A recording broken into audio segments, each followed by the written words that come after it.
Radio Pasión US y la Asociación Civil México Progresa Leyendo presentan Con Roger en la Cultura, un programa en donde la cultura la hacemos todos.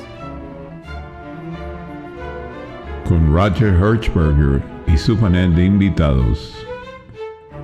Solo aquí, en Radio Pasión US, seduciendo tus sentidos.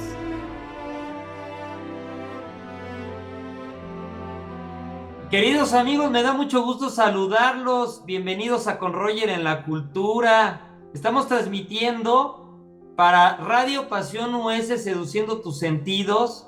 A ver, un abrazo a todos mis amigos locutores que le echan muchísimas ganas. A nuestro querido Ricky Gómez, a Paula Guzmán, que son nuestros directivos. Ya saben que estamos transmitiendo también a través de México Progresa Leyendo. Los he invitado a escuchar por ahí nuestra página mexicoprogresaleyendo.org. Muchas felicidades, buenos días, buenas tardes, buenas noches, según donde nos estén escuchando.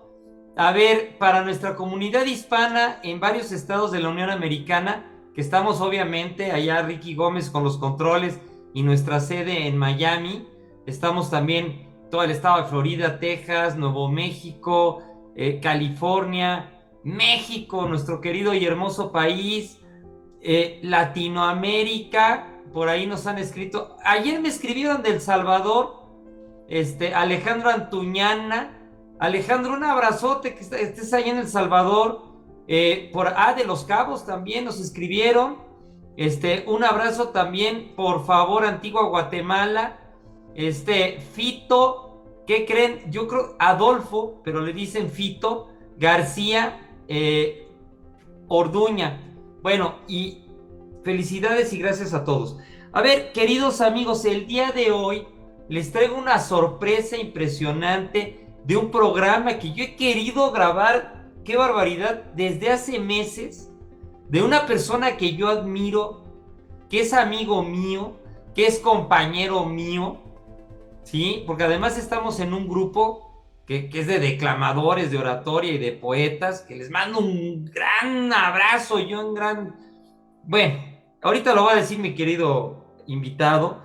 A ver, el gran invitado del día de hoy, y vi un escrito que él hizo breve que dice: solo mi palabra escribo con lápiz, carbón o pluma, cuando siento que se esfuma mi verso con el olvido. Profundo, profundo. No es nada más y es nada menos que el querido médico y doctor, porque tiene doctorado, Ulises Trejo Amador. A ver, les voy a hablar un poco de Ulises. Mi querido doctor y médico porque le decía a Ulises hace rato, a ver, no todos los médicos son doctores, ni todos los doctores son médicos, pero quiero decirles que él es doctor y además es médico. Ulises Trejo Amador es un decimista improvisador, escribe décimas desde hace más de 30 años, practica la improvisación desde el año 2000, profesor de versedía tradicional, profesor de son jarocho tradicional, promotor cultural, miembro activo de la Academia Nacional e Internacional de Poesía, de la Sociedad Mexicana de Geografía y Estadística con sede en Iztapalapa, creador y fundador del Rincón de la Décima, que este año celebra su 17 aniversario. Ha participado en todo tipo de escenarios y programas de radio en todo el país. Productor y locutor del programa de radio El Rincón de la Décima al aire. Fíjense, mi querido médico y doctor, además es escritor. Ha escrito los siguientes libros. Es Atlalilco 2, El Metro en Décimas, Asuntos Políticos Poéticos, Recuerdos del Ayer, ¿Por qué las mujeres no se hacen el Papa Nicolau? Bueno, este es un texto de literatura científica. Es autor y productor del fonograma en formato CD, El límite lo pones tú, más bien tú lo pones, que es una poesía declamada. Coautor de los libros Gracias Cricri, No se infartó la palabra, el libro del Bicentenario. Un rosario con perlitas de la luna. Él es autor principal, editor y productor, y del decimario. Viva la cuenta y revista a Shuttle. La formación académica, ahí va. Digo, además de todas a los amenites que tiene y todo eso, además es médico cirujano, ¡ey! Por nuestra querida y maravillosa casa de estudios, la Casa Máxima, es Puma, ¿eh? ¿Verdad? Y un saludo Sí. aquí me está diciendo, un saludo para nuestros queridos compañeros de la UNAM, médico cirujano por la UNAM, especialista y maestro en medicina social por la UAM. Ay, también una excelente institución.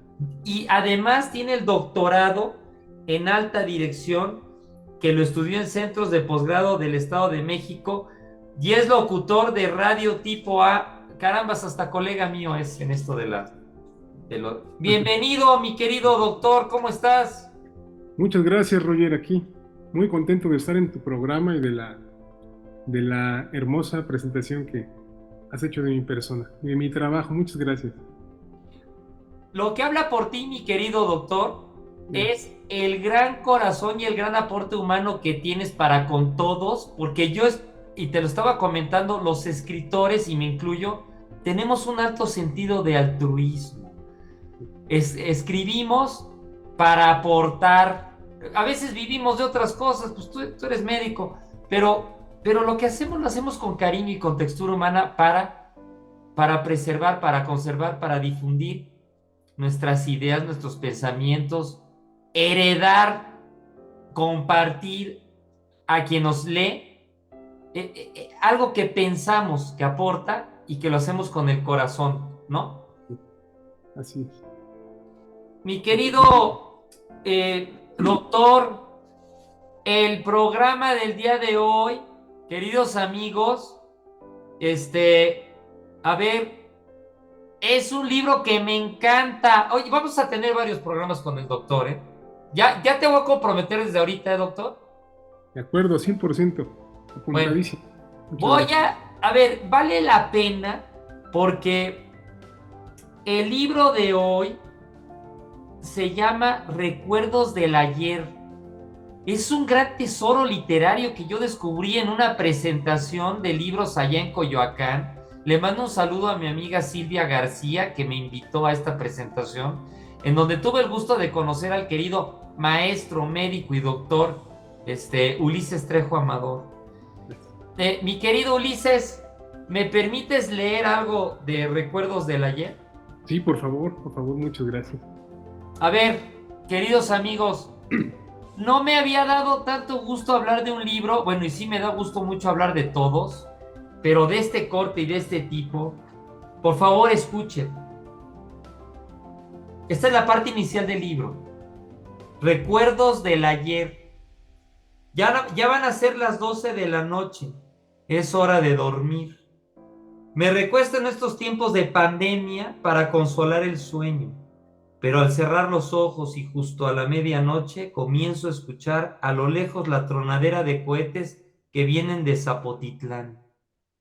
Primero se escucha un cuetón y casi enseguida, a la par, se escucha el sonido rasposo, tenue, de unos 30 cohetes que se encienden al mismo tiempo y van para el cielo. Seguramente esos son los que echan luces, imaginó. Luces rosas, verdes y blancas que caen lentamente después de llegar al punto más alto. Es inicio de la feria de Zapotitlán, la fiesta de Santiago Apóstol.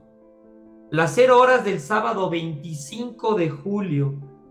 Cada año es lo mismo. Los cuetones tronarán toda la noche, fuertes, leves, fugaces, lejanos. La fiesta durará toda la noche, toda la semana. Toda esta semana y la otra. Otra ráfaga de cohetes irrumpe mi sopor y comienza a trabajar mi mente. No para con recuerdos del ayer conciliar el sueño, ni para echar a andar mi imaginación, sino para ir detallando poco a poco imágenes que traigo en la memoria. El tronido nocturno y permanente de los cohetes me llevó al camino a la secundaria, al kinder, al mercado, a los paisajes de aquellas lomas que adornaban las cúpulas de las iglesias, a los caminos de antes, a los llanos de antes, al canal, a las casas, a los aromas, a los colores, a la vida de antes, a las personas de antes, a los juegos, a los quehaceres de aquellos días del ayer. Yo leo esto, que es el inicio del libro de mi querido doctor Ulises Trejo Amador, y me dan ganas de que, no sé, se me pone la carne de gallina y casi se me derrama una lágrima, porque me acuerdo mis días de infancia en mi pueblo querido, Santander Jiménez, Tamaulipas, cuando era un pueblo tranquilo y apacible, formado por familias y por escasas casas, y llena de naturaleza y de baldíos, en donde convivíamos con la naturaleza del entorno.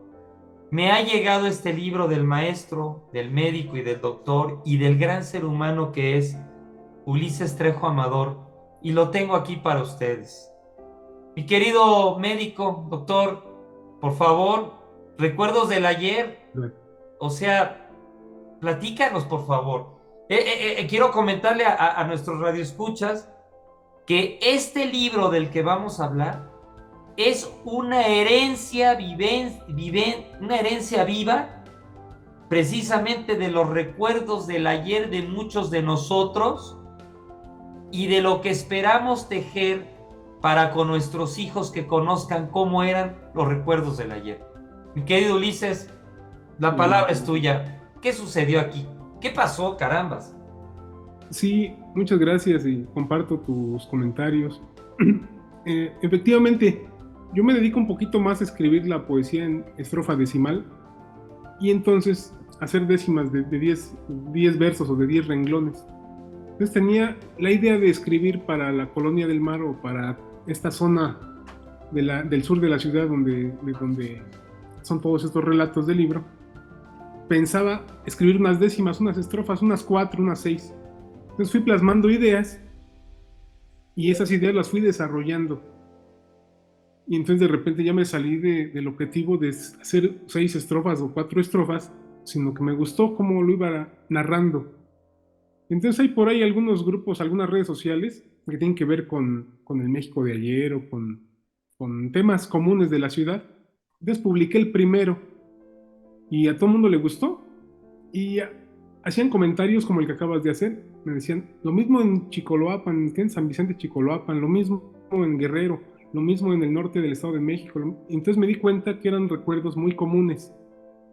Y escribí el segundo capítulo y a todo el mundo le gustó, donde ya metí otras cuestiones que no estaban. El primero es como más descriptivo del mundo natural, pero el segundo ya meto más a la población. Y también a la gente me dijo, está genial, mucha gente se identificó con esta evolución de los poblados de hace menos de 50 años. En ese sentido ya me fui aplicando un poquito más en este tema de los recuerdos de antes del año 2000, y sin querer me di cuenta que sí hubo un cambio de la forma de vivir del sur de la ciudad, quizá de la ciudad, y un cambio también en todo el mundo por la cosa de las tecnologías, y me di cuenta que era como un brinco histórico, lo que vivimos y lo que se vive. Entonces me hice el propósito de hacer estos relatos narrados de manera testimonial, sin inventar cosas, sin cargarle al cuento, sin idear cosas, sino tratar de hacerlo lo más descriptivo y objetivo a como yo lo viví. Entonces lo que plasmo son realmente testimonios de lo que yo conocí, lo que yo vi y cómo sentía yo esa forma de vida de antes. De eso se trata el libro y por eso nació el libro, porque empecé a escribir relatos breves y de repente me llevaron a conjuntar este conjunto de narrativas. Oye, mi querido doctor, mi querido Ulises, fíjate que yo estuve leyendo este libro. Me gustó mucho, se lo quiero recomendar a todos nuestros radioescuchas. Oye, y me surgió una frase. Siempre te surge una frase cuando lees un libro en donde documentas pasajes que tú viviste en el ayer y que están metidos, que están dentro de la cepa de tu corazón, de tus sentimientos, de tu recuerdo. Y de repente cierro tu libro y dije yo, no cabe duda que hay amor a la nostalgia. ¿Qué tanto intervino este sentimiento en ti para documentar, para hacer este libro? ¿Existió, se te puso la carne de gallina de repente cuando decías, extraño esto? Es más, cuando escribimos a veces no solamente lo extrañas, sino metafóricamente lo hueles, lo sientes, lo escuchas. Estás escuchando ese pasado. ¿Qué tanto intervino ese amor a la nostalgia en ti? Yo creo que bastante. Y más lo siento ahorita. Sí, es una carga muy grande. Sí, te pego en las emociones, ¿verdad? Sí, sí, sí. Sí, fíjense la calidad de la pregunta. Le pegué a mi querido doctor. Expláyate, mi querido doctor. Sé que desbordas un poquito la lágrima. Sí, sí, sí. Sí. Inevitable. Más a la reflexión. Ajá. Quizás sin haber un motivo claro de por qué. Pero el motivo más grande es precisamente que estamos del otro lado de la página ya. Exacto. Son cosas que uno ya no va a ver, a vivir. Etapas personales, pero también etapas de donde nos tocó crecer, ¿no? De la ciudad y de los hechos que vimos hoy y de lo que fue ayer. Sí, efectivamente, y cuando yo lo veo, sí me cuesta trabajo ya leerlo, porque ya lo leo como lector, ya no como autor, y sí me afecta un poco porque pues ve uno cosas y cosas, y se uno dando cuenta de lo que uno dejó fuera también. Fíjate que no me siento tan mal, locutor, ni entrevistador, donde te estoy pegando en la médula central del sentimiento, Sí, claro, ¿no? sí, es durísimo, Es decir, existe el amor a la nostalgia. sí, sí, Definitivo. totalmente. Oye, Ulises, yo quiero comentarles a nuestros radioescuchas que este libro que tú escribiste, que me encanta, que quiero decirte que a mí me hiciste llorar, ¿eh? Te estoy regresando un poquito de lo que me hiciste. Fuiste el culpable de que también agarrara yo ahí un pañuelito desechable, Sí, porque yo leí tu libro y me hiciste llorar, ¿eh? Pero llorar a ver, queridos amigos, de gusto, de nostalgia, de alegría, de estar enamorado de lo que es o de lo que fue y ya no es. sí. Este libro que documenta mi querido doctor tiene un capítulo que se llama Elegido Tequesquite. A ver, voy a leer otra parte, si me lo permites, mi querido doctor. Sí, por favor, gracias. Dice... El lugar en donde se desarrolla esto, para que lo tengan claro nuestros queridos radioescuchas, es en lo que ahora es la Colonia del Mar, ¿verdad, querido doctor? Así es, así es. Es decir, ¿cómo se le conocía antes a este lugar, querido doctor? Elegido Tequesquite. El Ejido Tequesquite. Sí, A ver, voy a leer esto, queridos radioescuchas. En la Colonia del Mar, ¿cómo no voy a cantar con la voz de 7 lustros de la Colonia del Mar? Esto es una poesía, ¿no? sí, ¿Sí? Dice, en la Colonia del Mar, ¿cómo no voy a cantar con la voz de 7 lustros a la Colonia del Mar? ¿Cómo no cantarle hoy historias de arena y sal, de caracoles y conchas a la Colonia del Mar? Salida de entre las aguas tu playa negra sin mar, aguas hay bajo tu tierra, venidas de un manantial. Salido de tus entrañas, nabo, epazote, nopal, gallinitas ciegas, mestizos y un alacrán. Niños hay en tus calles, en tu cielo un cardenal, chupamirtos mariposas que llevan al más allá. 15 las semillas de esperanza de esta pequeña ciudad, tu morena tierra fértil, uterina de ultramar, engendra mediterráneos frutos para degustar, higos, naranja y granadas, las parras y el olivar. Testigos de los maizales regados por el canal de las grandes nopaleras, la turba, camino real y la casa de cristales el manzano y el moral. Recuerdo de grandes llanos de quienes vieron poblar, al ejido Tequesquite para verte madurar y conocerte después como la Colonia del Mar. 16 al poniente entre las sombras se mira Venus brillar, y en tus noches transparentes se distingue un gran cuasar. Neptuno y Plutón esperan, quizá sentirte temblar para salir de tus aguas y sumergirte en el mar. Qué precioso, qué hermoso. A ver, ¿qué representó para ti el ejido Tequesquite, que es en donde empieza a fundamentarse este libro? Sí, yo cuando conocí el lugar donde vivo cuando conocí era la Colonia del Mar. Y estaba muy poco poblado, como se describe en el libro, pero antes, ya preguntando, me dicen, o sea, era todo ejidos y era prácticamente agua con maizales y agua, o sea, en tiempos que cosechaban eran maizales o todo plano y agua. Entonces el ejido Tequesquite me remonta así como a un pasado casi inmediato, pero si me acuerdo de cómo era antes, que estaba todo baldío, pues me remonta al llano vacío, sin casa, sin nada. Era nada más una zona para el plantío.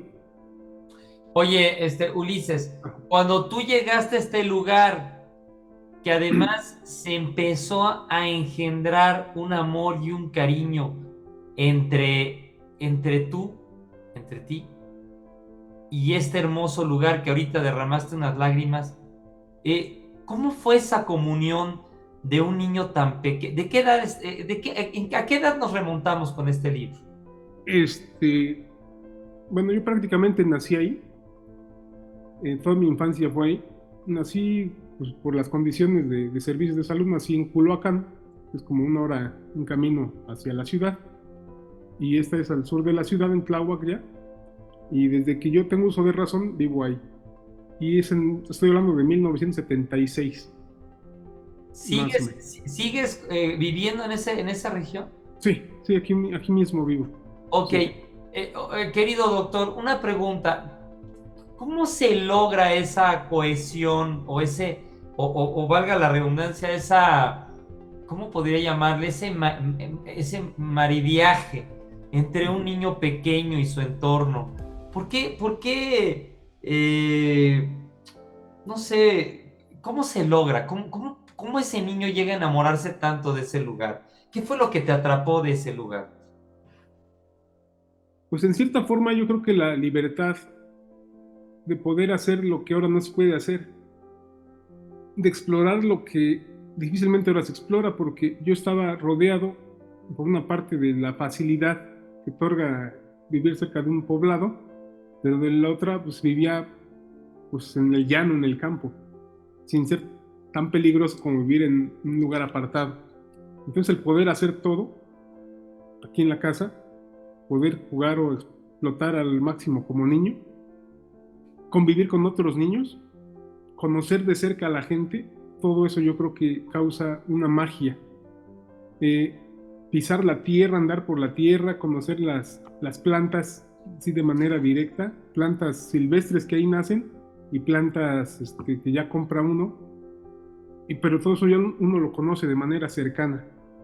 Y también los animalitos, no sé qué tanto haya de posibilidades hoy de que convivan con insectos, con catarinas, con toritos, con mejorros, con quijotillos, con todo eso que había antes. No sé qué tanto factible sea, pero yo conviví con ello todo el tiempo, con arañas de todos los tipos. Yo conviví con ello todo el tiempo y para mí era normal, pero también era normal que estuviera un mercado cerca, una escuela cerca y todo cerca, pero al mismo tiempo estar en otro mundo. Y sobre todo la convivencia con la demás gente era algo como muy familiar, muy común. Cuando tú eres pequeño, a ver, queridos amigos, este libro de los recuerdos del ayer, yo se los recomiendo mucho porque como bien lo dijo el querido Ulises, mi querido doctor, ha tenido comentarios como el mío. Oye, yo viví eso. Es decir, déjame decirte, mi querido Ulises, que yo sí derramé lágrimas cuando estaba yo leyendo tu libro. Lágrimas de alegría y de nostalgia. Es un libro, el de mi querido Ulises, que está dividido en 6 capítulos. El ejido Tequesquite, como en tantos lugares, un paraíso, los primeros pobladores, juegos de niños, y al final el último capítulo es Atláhuac. Es decir, lo aterrizas muy bien Para ti, ¿por qué le llamaste a ese capítulo? Bueno, ya el ejido Tequesquite, llegaste, era un ejido, pero lo empezaste a concebir como la colonia del mar. Eh, Quisiera una opinión breve de por qué este capítulo segundo de Como en tantos lugares. ¿A qué te refieres con eso de Como en tantos lugares? Sí, este segundo capítulo ya tenía yo la experiencia que había compartido el primero y que mucha gente me decía que lo conocía, que era igual que en Texcoco, que en el Estado de México, que en otro lugar. Ajá. Mismo en el centro de la ciudad, incluso en Santa María la Ribera y esos lugares más céntricos, la gente me decía que era igualito. En las tiendas, los borrachitos, todo era lo mismo.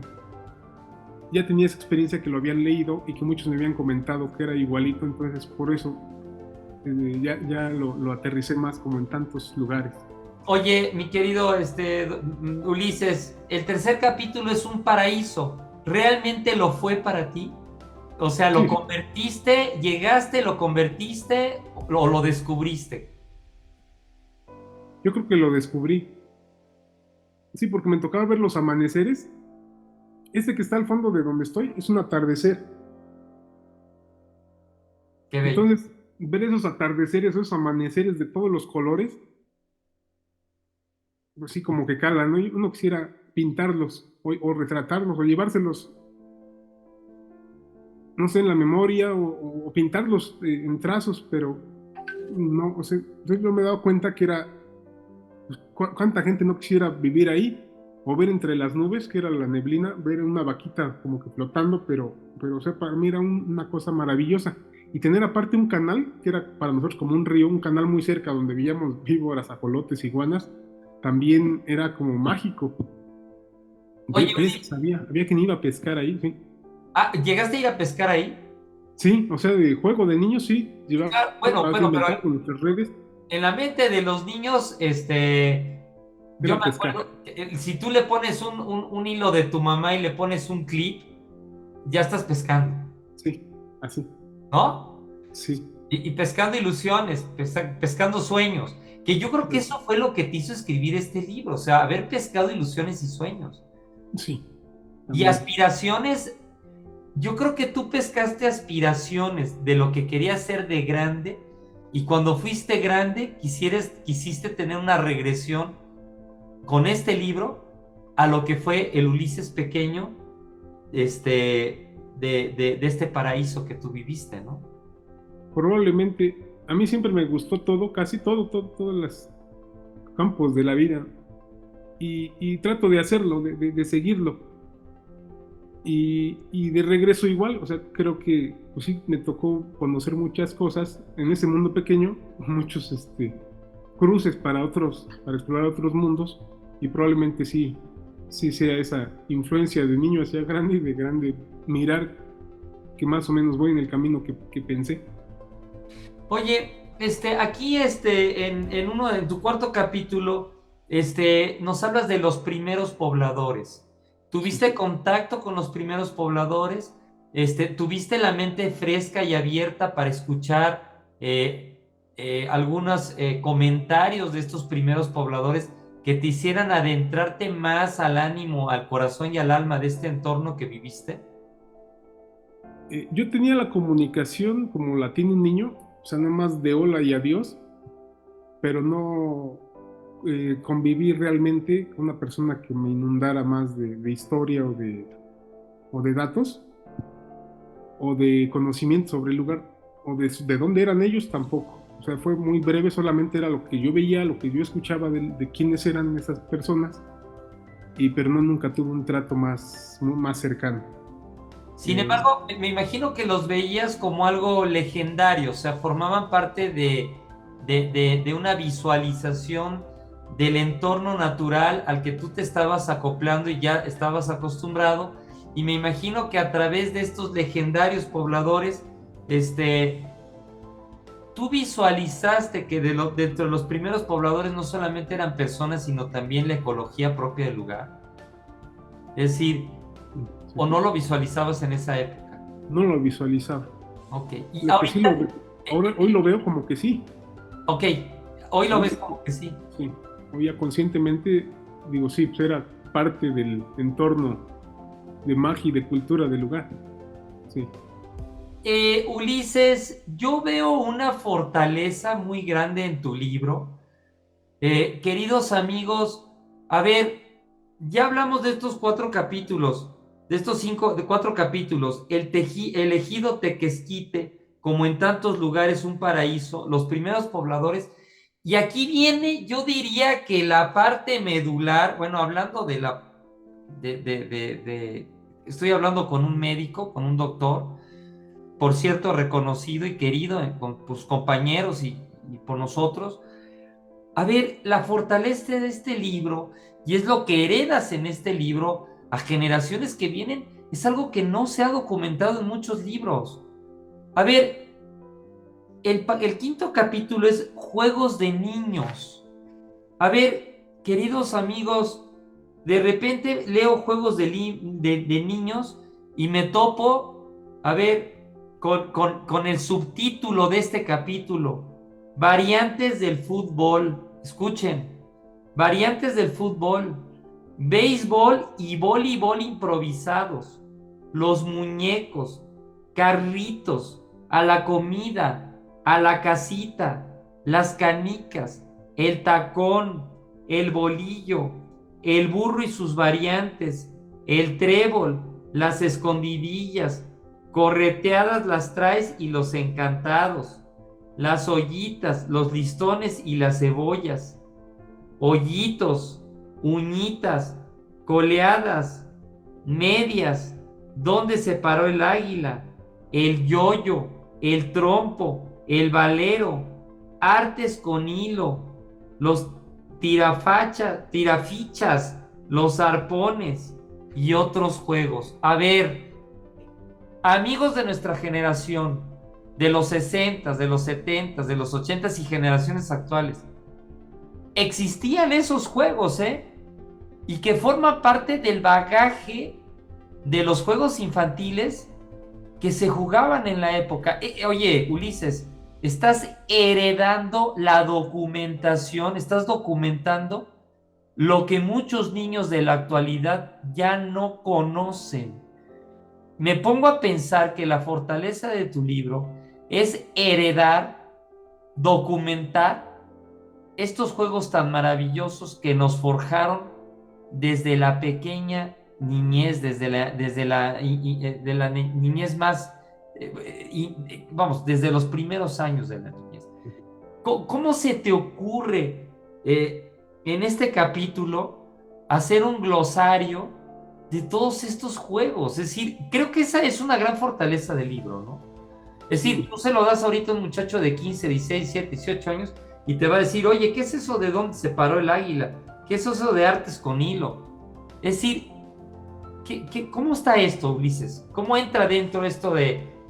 ¿Cómo se te ocurre hacer esto que ya forma parte de una aporte que va a quedar para generaciones venideras? Sí, casi de la mano de cualquiera de los recuerdos y narrativas que están al principio, va acompañado de que uno jugaba algo, a los exploradores, a los muñecos, y es donde uno está perdido en ese entorno.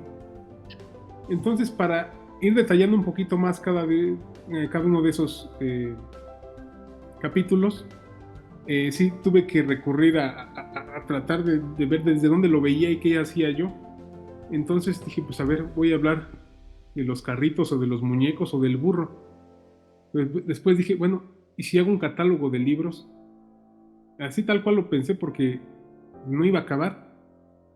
Dije, ¿pero cuándo era? ¿Cuando jugaba fútbol? O cuando empecé a hablar de los demás pobladores, dije, a ver, era con fulano, ¿cómo nos conocíamos? Entonces por eso dije, pues voy a tener que escribir uno por uno. Y fue para mí una avalancha de trabajo, porque primero, pues hacer el catálogo, el listado. Y después de escribir uno por uno fue para mí terrible, mucho trabajo. Y aparte darle el mismo sentido a cada uno. No cargarle la parte técnica, la parte nostálgica a uno, la parte de la añoranza, sino tratar de hacerlos con el mismo sentido todos. Un poquito de técnico y un poquito de dinámica, como lo jugaba uno. Entonces fue eso. Al imaginar el entorno, obviamente por mi edad, y al recordar a los primeros pobladores y las casas que estaban alrededor y los amigos que tenía, pues me llevó necesariamente a pensar la visión desde el punto de vista del juego. Entonces me aboqué a hacer el listado. Obviamente también trato de hacerlo no como está documentado quizá en un documento, sino como yo lo viví. No me basé en una búsqueda, o sea, no hice una búsqueda bibliográfica de los juegos, sino me apegué estrictamente, por eso decía que era más testimonial, estrictamente a lo que yo había jugado. Sé que había más juegos o más que yo no los entendía, no me tocó jugarlos, no los incluyo. Si sí me tocó jugarlos, sí los incluyo. Por ejemplo, la comidita yo no la jugué, pero pues era una carga porque sí había quien lo jugaba y uno está permanentemente expuesto a que jugaban a la comidita. Entonces uno lo tiene presente, aunque uno no interviniera. En cambio, los demás juegos que sí me tocó, pues trato de desarrollarlos lo más apegadamente a como aquí con las palabras o con el léxico que aquí se usaba. Fíjate, que me haces... ¿hubo algún momento en el que cuando escribiste este libro, alguna lágrima rodó por tus mejillas y alguna lágrima tocó alguna de tus teclas con esa nostalgia? Y cuando lo escribí, no. Más me pasa ahora. Veo cosas que faltaron, veo cosas que pues ya lo leo con más calma, ¿no? Con más reflexión. Oye, Ulises, yo me acuerdo que estos juegos, tú que eres médico, y los médicos tienen un alto sentido de psicología, ¿no? Sí. Mi papá es médico y me dice, le mando un saludo a mi padre, es neumólogo, lo admiro, lo quiero, me ha formado, me ha forjado con carácter alemán. Bueno, sí, siempre fue muy estricto, pero me decía, Roger, hay que escuchar al paciente. Hay que escucharlo. Parte de la medicina está en escucharlo, en entenderlo. Hay una psicología muy adentro de todo, ¿no? Estas vivencias, esta forma de ver la vida, de documentarla, este niño travieso, atrevido, aventurero, Ulises Trejo, Ulises, ¡ay, Ulises! Me imagino, ¡ay, Ulises!, ¿no? Los papás, los abuelitos, ¡ay, Ulises!, ¿no? ¿Te ha forjado para entender mejor tu profesión en ese entendimiento del ser humano?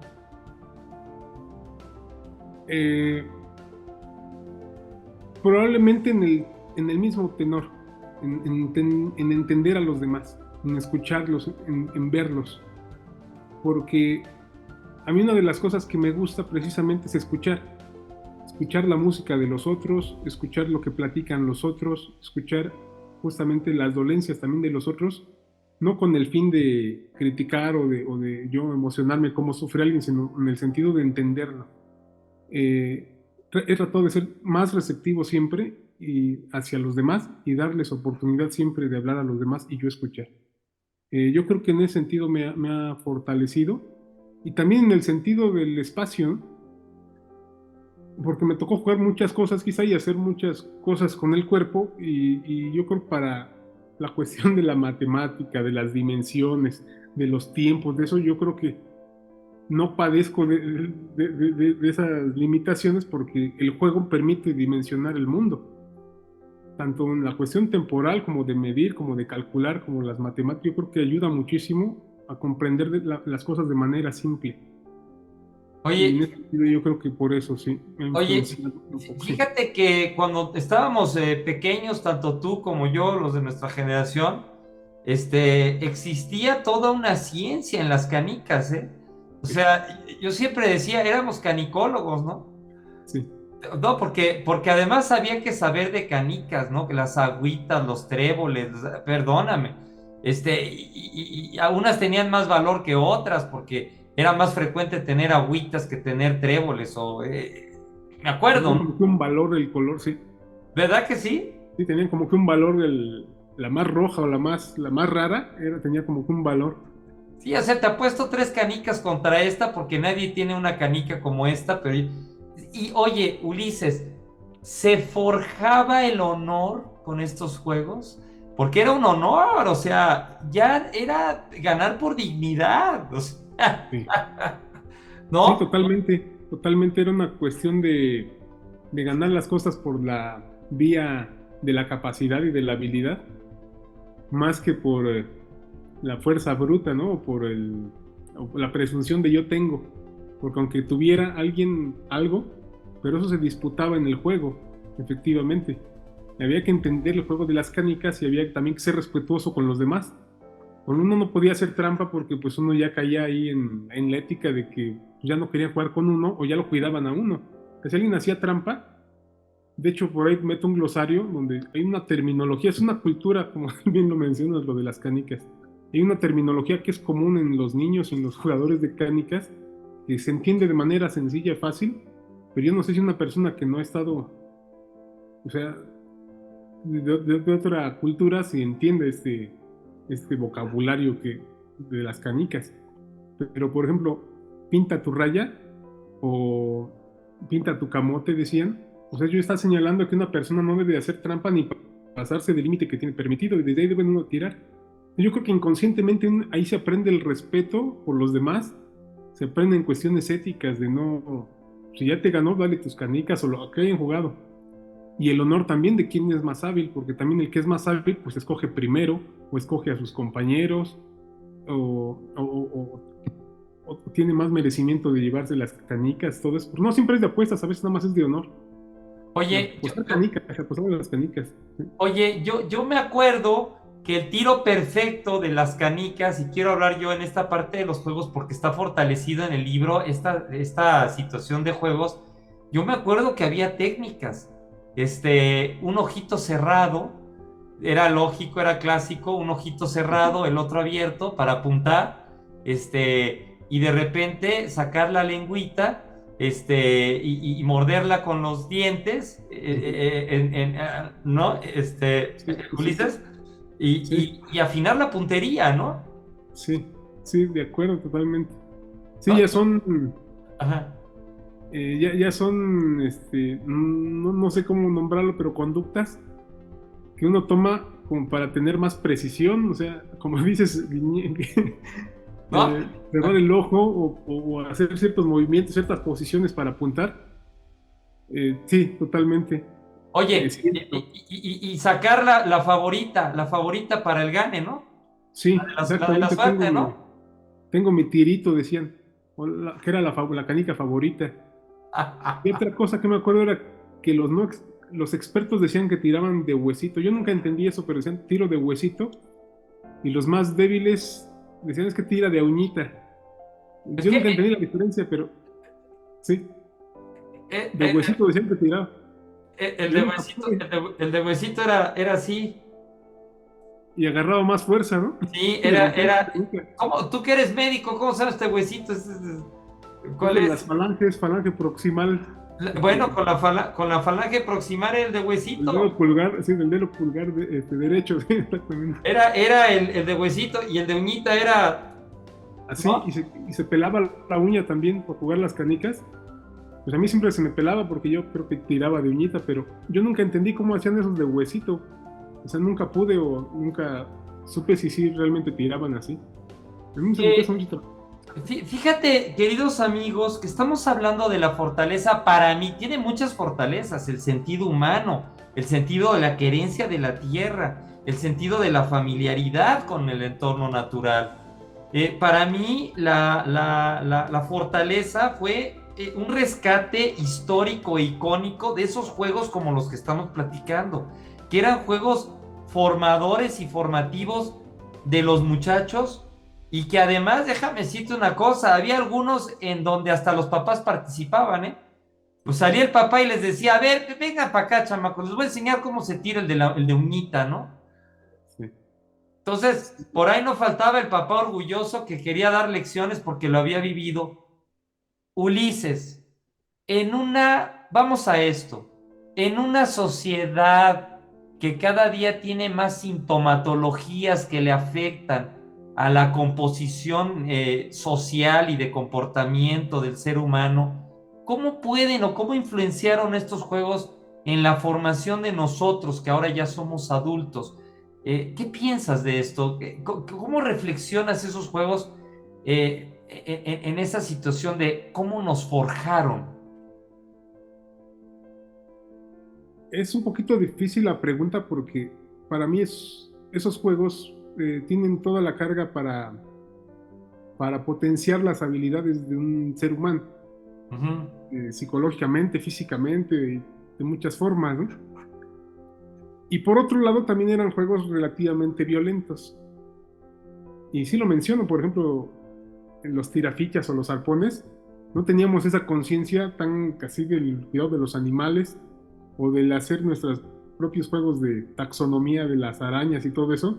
Pues finalmente, pues una agresión contra las arañas, contra los insectos, pero uno no tenía esa conciencia. Yo no sé si ahora la hay, yo creo que ahora ya hay más conciencia, o ya de adultos lo reflexionamos y decimos, eso no estaba bien agarrar mariposas y ponerlas ahí. Yo creo que sí nos ayuda a nosotros para ver que los niños de ahora no lo hagan. Y los arpones, por ejemplo, agarraban los arpones, ahí dice cómo, pero para matar, por ejemplo, lagartijas o para agredir, y eso no era tan bueno, era violento. Pero ahora uno quizá lo ve y uno ya educa a otra generación de personas para que no lo hagan y cuiden esa forma. Ahora a lo mejor esos arpones, pues contra un tiro al blanco. O sea, uno podría adecuar muchos de esos juegos. El burro 16 también era violento el juego, pero también indicaba, o sea, era violento, pero era inocente, porque también indicaba el paso de la niñez a la pubertad, porque uno aguantaba de niño y uno podía ser violento con ese juego del burro 16 con los demás niños y recibir violencia, pero en el momento que uno captaba que esa violencia ya se estaba sobrepasando, en ese o que uno usaba esa violencia para agredir al otro, en ese momento uno ya no era el niño. Y el otro niño ya no se iba a aguantar, en ese momento ya era una madurez psicológica de ambos, y uno dejaba de jugar, porque uno tenía que dejar de jugar. O sea, no era divertido como jugar con el adolescente, ni el adolescente se sentía contento de que un niño practicara violencia sobre él, o no se veía bien que este niño, adolescente, practicara ya violencia sobre los demás niños. Yo creo que esa madurez donde ya perdía chiste el juego, ya era como que pasabas de lo inocente a ya otra forma de pensar. Entonces, también heredamos violencia con esos juegos, pero quizá ahora esa violencia la canalizamos con otro comportamiento, con otros ejemplos. Con este tipo de juegos, como el que teníamos antes, el trompo, el yoyo, el valero, es decir, todos estos juegos, bueno, las escondidillas, el bolillo, ¿has encontrado algún amigo, alguna amiga en donde se hizo una fraternidad al unísono de estos juegos? O sea, ¿hay alguien que hayas estado con él en la niñez y que te diga, ay, Ulises, ¿te acuerdas cuando jugamos a las escondidillas? ¿Cómo se te ocurría escondirte en la taza del baño no sé, atrás de la llanta de la camioneta de tu papá? Es decir, ¿se forjó una fraternidad con algunas personas? Yo creo que más que nada con la cuestión de las variantes del fútbol, ahí sí. Porque ya crecimos jugando con una pelota o con un balón muy austero, y que esos juegos, esas variantes que eran tan sin sentido en ese momento, bueno, tan grandes en ese momento, pero tan sin sentido después, pues nos llevan a ser un equipo de fútbol o a participar ya de manera más, y con los talentos que cada quien tenía. O sea, como que sí ayudaban a explotar esos talentos, y sí un grupo de amigos y todo eso, pues sí sigo conviviendo y sí hay pláticas de todo eso. De los demás juegos casi no, ¿eh? Oye, Ulises, cuando tú escribes este libro, Recuerdos del Ayer, que a mí me gustaría mucho que nuestros radioescuchas pudieran tener la manera de accesar a él, ahorita nos comentas de esto, sí. Yo creo que vale la pena que los padres lean este libro y que hagan esa reflexión de esos amenités que teníamos antes, con las amenités de ahora. Y yo, perdóname Ulises, pero yo creo que este libro que tú escribiste, creo para mí que debería de estar en todos los hogares en donde existen niños, desde la baja hasta la alta niñez, desde los 4 hasta los 10 hasta los 11 años. Sí.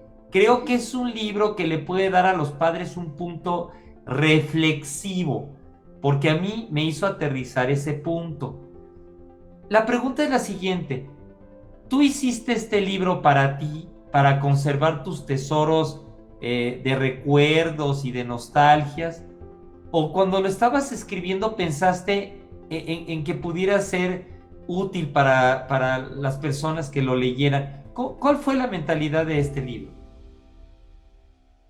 Como yo recibí cuando hice el primer capítulo muchos comentarios, y no solo conmigo, sino que se quedaban platicando, me quedó la idea de que este libro debía ser para hacer sobremesa, para precisamente platicar de los juegos de antes, o de los recuerdos de antes, o de las cosas en común del antes, y poderlo platicar, porque de cualquier capitulito que uno agarre, abre el libro, y donde uno se pare, y uno le lea, ya tiene uno para platicar en la comida, después de la comida.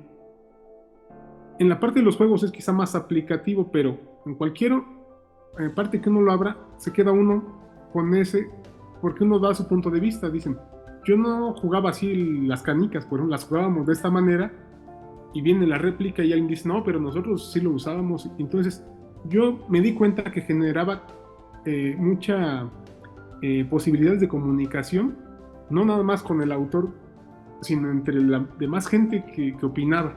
Entonces ayudaba a sacar esa parte que todos llevamos, y por eso traté de sacar los recuerdos que fueran más colectivos, porque le tijereté muchas partes, le quité casi todo lo que fuera más personal, individual, y lo quité. Yo traté de que fuera más para los puntos más comunes con toda la gente, que son como recuerdos del ayer, pero colectivos. Traté que se quedara en ese nivel, y le quité mucha parte que era más de mi persona. Entonces, sí está pensado en hacer sobremesa con este libro, en platicar, en replicar, en todo esto.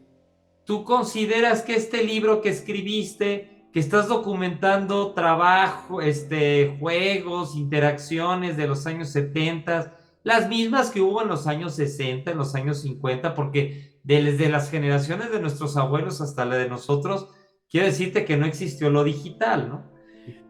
La pregunta es, ¿consideras que este libro que documenta los juegos, los sentires de estos niños, de estos chicos de los años 80 hacia atrás, quisiera yo más o menos, 90 hacia atrás, antes de la digitalización de las amenidades, ¿consideras que este libro en el futuro pudiera ser transgeneracional? O sea, que pueda aportarle a las generaciones el decir, oye, vamos a hacer esto, ¿no? ¿Cómo lo ves? ¿Crees que se quede en la historia o crees que sea una buena herramienta para tener ideas de dinamizar todo esto en la vida de los niños? Yo creo que sí puede ser una herramienta que haga vigentes los juegos que todavía conocemos las personas que vivimos ahorita. Porque pues, la generación que nos tocó vivirlo de manera directa, pues ya estamos de este lado, en la adultez y hacia adelante, hasta ahorita. Y yo creo que le puede dar vigencia a esos juegos que nosotros practicamos con nuestras familias o con nuestros alumnos o con nuestros pequeños que estén a nuestro alrededor. Y posteriormente yo creo que sí puede ser como una cuestión testimonial para que cualquier persona sin ayuda del papá o del tío o del maestro pueda consultarlo y documentarse de lo que se juega, no de lo que se jugaba, sino de lo que se puede jugar sin la parte electrónica actualizada de los entretenimientos. Oye, fíjate que yo eso lo veo como una fortaleza y como una herencia, ¿eh? Si alguien me pregunta cuál es la fortaleza de este libro, y yo creo que es incentivar la iniciativa de los niños y de las familias. Oye, que el papá le diga, vente, vamos a jugar a las escondidillas, vente, vamos a comprar unas canicas. No, digo, los niños de ahora, yo lo he visto, difícilmente han tenido hay niños que no han tenido canicas en las manos. Sí. ¿No? Sí. Entonces, yo creo que hay mucho de formativo y poco de deformativo. Sí. Yo siento que aporta demasiado. Oye, Ulises, fíjate que qué rápido se nos fue el tiempo. Por favor, minutos, nos quedan 3 minutos. Por favor, platícanos algo, o sea, algo muy íntimo de ti en relación con este libro y lo que te gustaría, con qué idea nos debemos de ir de esta maravillosa plática. Precisamente eh, con darle camino al objetivo, que es que se lleven a sus casas un pretexto para platicar.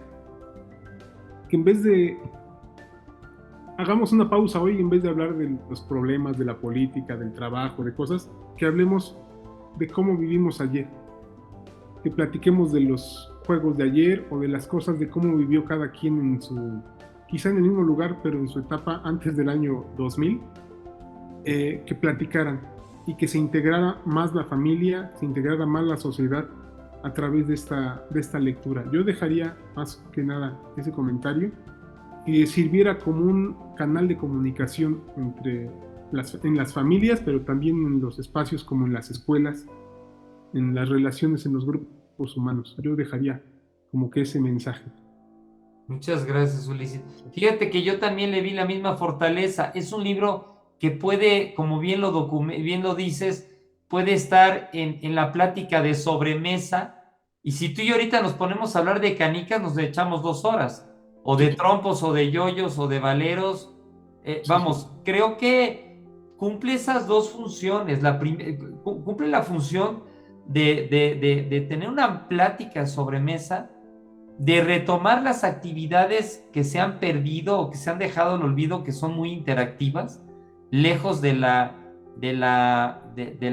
digitalización del ser humano, y creo que rescata esa esencia, como dicen los mercadólogos, face to face, cara a cara, o sea, me parece, y creo que es algo de mucha reflexión. Oye, Ulises, te quiero comprometer a otro programa con Roger en la cultura, por favor, mi querido doctor. Por ahí quiero estar platicando de otro de tus libros. No sé si nos lo permitas. Sí, claro. Y por ahí tenemos, oye, tenemos por ahí en el próximo programa, por ahí tendremos algunas situaciones de audio que ahorita no les voy a decir, pero que lo vamos a preparar con el editor de Con Roger en la cultura, ¿no? Súper bien. Un honor para mí, gracias. Muchas gracias. Mi querido Ulises, te mando un abrazo. Te suplico, por favor, que le mandes un abrazo a nuestros queridos amigos de nuestro grupo que pertenecemos. Claro que sí. Pues un saludo y un abrazo fraternal a toda la audiencia, especialmente al grupo Noche de Declamadores, donde obviamente pertenecemos nuestro querido compañero Roger Herzberg, Ajá. y un servidor. Un abrazo grande, y aparte a toda la audiencia, a todos los amigos de Tamaulipas, y yo conozco Tamaulipas, a toda la zona huasteca y a todas las personas que nos pueden seguir de Estados Unidos también y de Latinoamérica. Un gran abrazo, y espero, no sé si me lo permitan. Sí, tus redes sociales, ¿cómo podemos accesar a este libro? Es importante.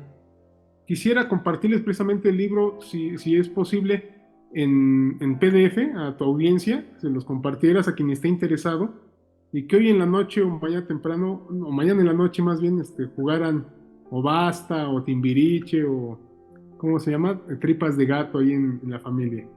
Sería muy, muy bueno que se llevara un ejercicio muy parecido. Claro, dinos cómo podemos accesar, mi querido Ulises. Dime si hay algún canal en donde se pueda adquirir, no sé, lo que tú nos digas. Sí, bueno, por el momento el libro se puede adquirir físico a través de alguna presentación, pero yo le compartí a Roger el libro en formato PDF para que lo pueda compartir a su audiencia sin ningún problema. Y las redes sociales quien esté interesado puede dar seguimiento a mi trabajo en una página de YouTube que se llama El Rincón de la Décima. Así tal cual, todo junto, El Rincón de la Décima. También en Facebook está El Rincón de la Décima. Entonces hay toda mi actividad o producción cultural, sobre todo de décimas, pueden encontrarlo ahí. El Rincón de la Décima. ¿Te pueden escribir para que tú puedas contestarles? Sí, claro que sí, con mucho gusto ahí pueden escribirme. Y si gustan, también les dejo mi número de teléfono celular para que quien tenga interés, pues le puedo compartir más material. Puede ser de poesía o puede ser de otro material escrito que tengo, y con mucho gusto Si me permites, Roger, Sí. comparto este teléfono. Es bueno, en la Laves de México es 55 49 69 08 66. Repito, 55 49 69 08 66. Ulises Trejo Amador, con mucho gusto me comunicaré con ustedes por cualquier duda. Qué amable, como siempre, Ulises, con tu gran textura humana, dejando tu teléfono personal y compartiendo esto en forma, bueno, tan humana como lo eres tú. Mi querido doctor, te mando un abrazo con todo el cariño que te mereces. Quiero decirte que tu amistad es un gran tesoro para mí. Qué amable, muchísimas gracias. Gracias, Ulises. Gracias. Queridos amigos, nos despedimos con el microrrelato de todos los programas. Un lector es un pastor de la verdad en la sociedad y un faro de luz en la neblina de la ignorancia. ¿Cómo lo ves, Ulises? No, pues muy profundo. Sí, muy profundo. Gracias, mi querido doctor. Gracias, un fuerte abrazo. Abrazo, mi hermano. Gracias. Adiós. Saludos desde México. Saludos.